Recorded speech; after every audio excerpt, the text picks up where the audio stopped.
I know this is a YouTube video, but I want you to close your eyes for a second. Just stay with me here.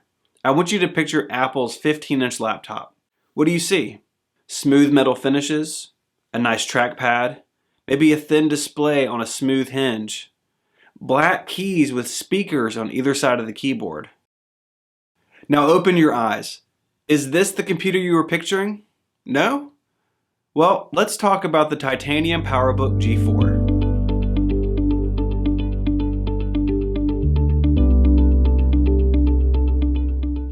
As you can see, it still looks modern. It's all made of metal. It's just an inch thick. It's got those black keys and the speakers and the display, everything where we expect them to be. It does have a few things different than what we see today though. For example, all the ports are hidden behind a door on the back of the computer. Now this made plugging things in a little tricky. You had to turn it around or look around or reach around, but it meant that once everything was plugged in on your desk, all the cable clutter, all the cords, just went seamlessly back behind the desk. That's a far cry from the dongle town many of us live in today.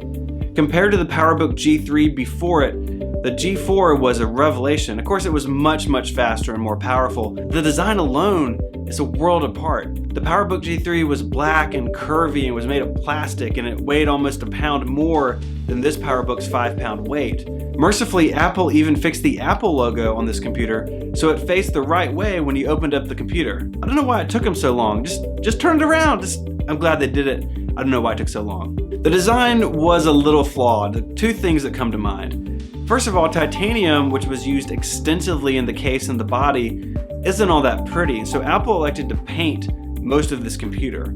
Now that white paint with the gray, that's what makes this computer look so distinctive even today, but on a lot of models, the paint chipped off over time, and it made your $3,000 laptop look like a beater car you drove in the winter while your nice car was put away in the garage. Not a good look. But that paled in comparison to the hinge failure that plagued these models. You would go to open up your very expensive computer and all of a sudden it would be in two pieces, the base on the desk and the display in your hand. This was an expensive repair, and if you were out of warranty, you were basically out of luck. Thankfully, my model is pretty much pristine. It doesn't exhibit these issues, but it took some time to find a good one. And I wanted to find a good one for a couple of reasons. First, this was my computer in college. I had a 1 gigahertz model with a gigabyte of RAM and a super drive, the fastest, most badass PowerBook you could buy in 2002 or so. That was as maxed out as these things got. They started much slower, 450 megahertz, much less RAM, a combo drive. But over time, over a few years, Apple really made big improvements with their hardware and made this computer into what I knew it to be, a speed demon. But more importantly, this computer is an archetype. It's the godfather of the laptops we have today.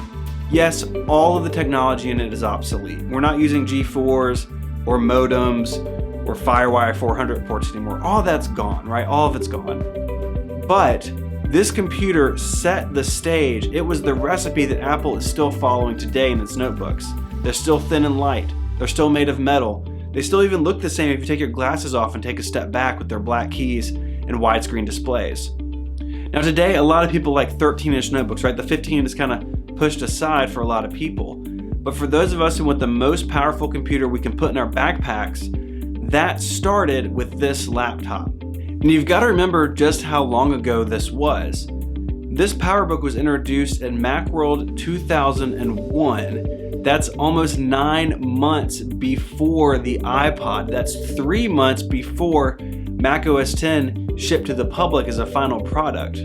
This was a really important keynote, maybe the second biggest keynote after the iPhone. You have a bunch of stuff here. You have this laptop, you have some G4s with the first super drive, so the first time you could burn a DVD with hardware all from Apple. But you had a big software story here.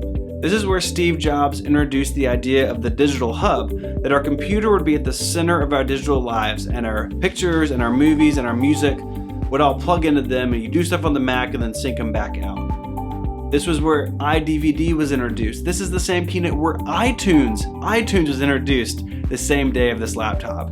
If that doesn't make you feel old, I don't know what will. Thanks for checking out the video. If you like this stuff, if you like old Macs and old computer stuff, get subscribed to the channel. I'm putting out a couple of videos a month going through the stuff in my collection.